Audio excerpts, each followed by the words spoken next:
There's this assumption that climate change is a blue states and coasts kind of issue. But in our battleground Senate state polling, where we polled voters in Arizona, Iowa, Maine, and North Carolina, we also asked about a number of issue areas.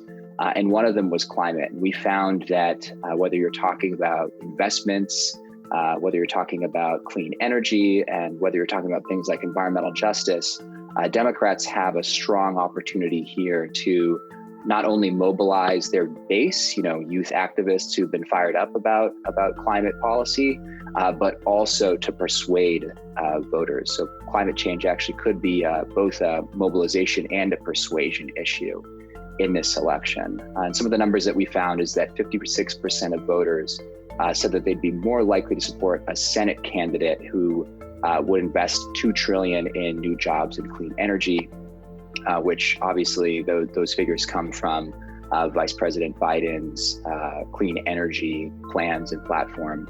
Similarly, we found 54% of voters said that they'd be more likely to support a Senate candidate who would move the country to 100% clean energy by 2035.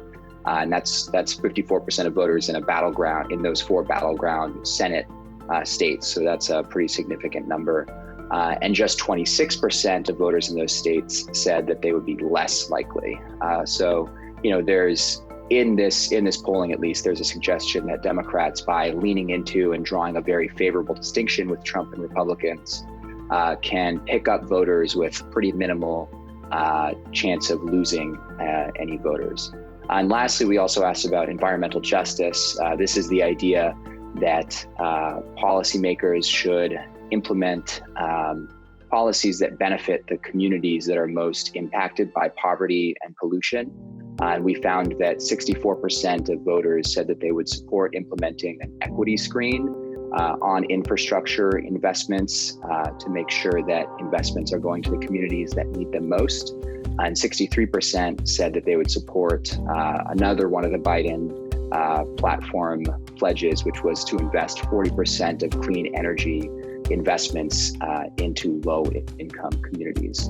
And lastly, I think another interesting finding was that 41% of voters in those four battleground Senate states said that they supported climate change being a day one priority, and that 41% actually represented a plurality.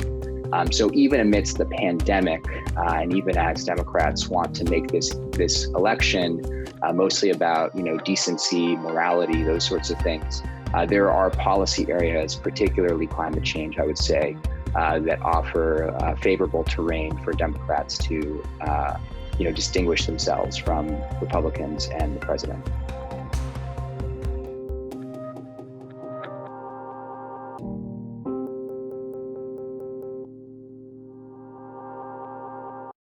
Horrific wildfires are burning out of control out west in California, Washington, and Oregon. You can see 7 people at least are dead. Those are just early numbers, as many towns have been completely devastating. I was looking, these are the numbers from the New York Times, and you can see these scenes. Photos have been spreading online like crazy. The skies are orange over San Francisco and what some people are comparing to a nuclear winter.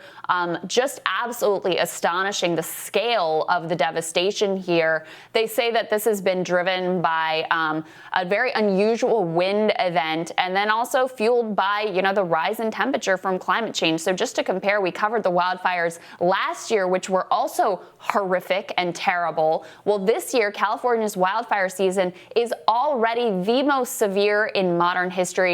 More than 2.5 million acres of land have burned in the state this year. That is nearly 20 times what had burned in this state last year. So this is a terrible environmental disaster unfolding out west.